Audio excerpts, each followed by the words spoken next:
യുവതിയുടെ പീഡന പരാതിയിൽ അറസ്റ്റ് തടയാതെ കോടതി. നമസ്കാരം. ഈ ദിവസത്തെ ഏറ്റവും പ്രധാനപ്പെട്ട വാർത്താവിശേഷങ്ങളുമായി ജനയുഗം ടോപ് 10 ന്യൂസിലേക്ക് സ്വാഗതം.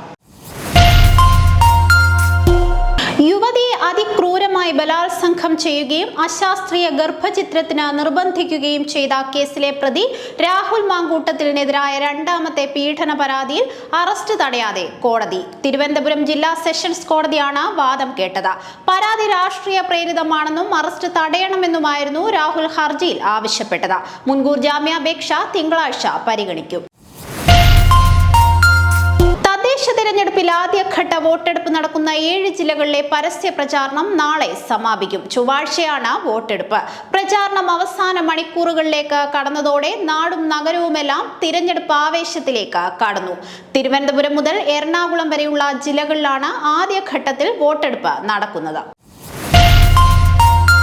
സംസ്ഥാനത്ത് തീവ്ര വോട്ടർ പട്ടിക പരിഷ്കരണ നടപടികളുടെ ഭാഗമായി കണ്ടെത്താൻ കഴിയാത്തവരുടെ എണ്ണം 20 ലക്ഷത്തിൽ അധികമായി. 20,29,703 അൺകളക്റ്റഡ് ഫോമുകളാണ് ഇന്നലെ വൈകിട്ട് വരെ രേഖപ്പെടുത്തിയതെന്ന് മുഖ്യ തിരഞ്ഞെടുപ്പ് ഓഫീസർ അറിയിച്ചു. 2,66,44,300 ഫോമുകൾ ഡിജിറ്റലൈസ് ചെയ്തു. ഇതോടെ വിതരണം ചെയ്ത ഫോമുകളുടെ 95.67% ഫോമുകളും ഡിജിറ്റലൈസേഷൻ പൂർത്തിയാക്കി. രാഹുൽ മാങ്കൂട്ടത്തിൽ MLA-ക്കെതിരെ വെളിപ്പെടുത്തൽ നടത്തിയ നടി റിനി ആൻ ജോർജിനെതിരെ ഭീഷണി. നടിയുടെ പറവൂരിലെ വീടിന് മുന്നിലെത്തിയ 2 പേരാണ് ഭീഷണി മുഴക്കിയത്. രാഹുൽ മാങ്കൂട്ടത്തിലിനെ തൊട്ട് കളിച്ചാൽ കൊന്നുകളയുമെന്നായിരുന്നു ഭീഷണിയെന്നും ഇരുവരും അസഭ്യവർഷം നടത്തിയതായും പരാതിയിൽ പറയുന്നു. സംസ്ഥാന സെക്രട്ടറിയും ദേശീയ സെക്രട്ടേറിയറ്റ് അംഗവുമായിരുന്ന കാനം രാജേന്ദ്രന്റെ 2ാം ചരമവാർഷികം ഡിസംബർ 8-ന് വിപുലമായി ആചരിക്കും. പാർട്ടി ഓഫീസുകൾ അലങ്കരിച്ചും രക്തപതാക ഉയർത്തിയും ഛായാചിത്രത്തിൽ പുഷ്പാർച്ചന നടത്തിയും കാനത്തിന്റെ സ്മരണ പുതുക്കാൻ പാർട്ടി ഘടകങ്ങളോട് സംസ്ഥാന സെക്രട്ടറി ബിനോയ് വിശ്വം ആഹ്വാനം ചെയ്തു.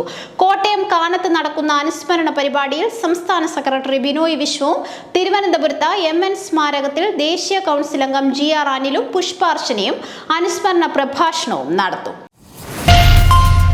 രാഹുൽ മാങ്കൂട്ടത്തിനെതിരെ പരാതി നൽകിയ യുവതിയെ അധിക്ഷേപിച്ച കേസിൽ അറസ്റ്റിലായ രാഹുൽ ഈശ്വറിന് ജാമ്യം നിഷേധിച്ച കോടതി. Thiruvananthapuram additional chief judicial magistrate കോടതിയാണ് രാഹുൽ ഈശ്വറിന്റെ ജാമ്യാപേക്ഷ തള്ളിയത്. സംസ്ഥാനത്ത് കഴിഞ്ഞ ദിവസം സ്വർണ്ണവിലയിൽ ഉണ്ടായ വർധനവ് മാറ്റമില്ലാതെ തുടർന്നു. ഇന്നലെ സ്വർണ്ണവില പവന് 25 രൂപയാണ് വർദ്ധിച്ചത്. ഇന്ന് സ്വർണം പവന് 8 രൂപയും ഗ്രാമിന് 1 രൂപയും വർദ്ധിച്ചു. ഇന്നലെ 1 പവൻ സ്വർണത്തിന് 95,280 രൂപയായിരുന്നു വില.